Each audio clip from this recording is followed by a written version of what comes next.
来，陈先生，这一台是你购买的那个 MS251，然后底下的这个操作模式哦，你再听一下啊。首先这一台是这边是那个燃油孔，汽油的，汽油就是你要混合原厂那个机油啊，原厂机油这里都有附给你50:1的，然后这边是链条油啊。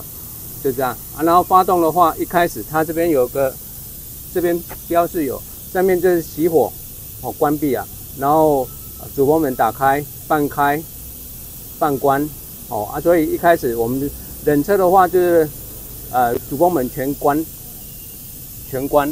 然后把油门压住，然后扣，它才会卡住，这样子。然后在你拉个2下3下之后，它会有个那个发动的声音，砰砰之后，把它推到第3半开，哦，就强制启动。这时候再去拉动，它发动起来的话，引擎转速会很快，很快的情况是要你压一下油门，它会自动跳到怠速，就是第2段。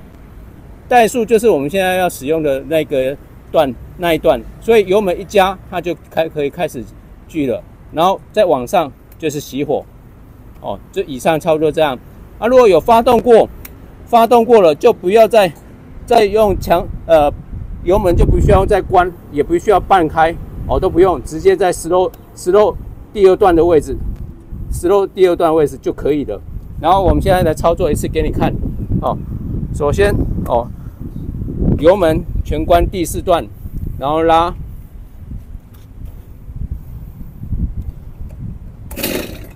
哦，它有嘣嘣一声了，然后我把它推到第3段，油门半开，强制启动，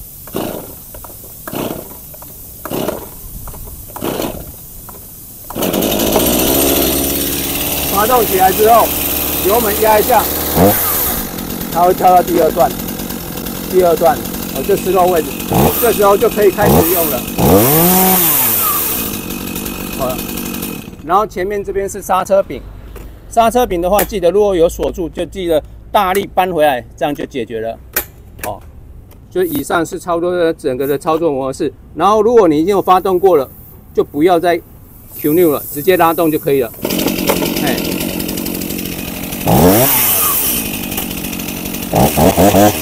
好，刹车解除。以上，好，就是它操作模式。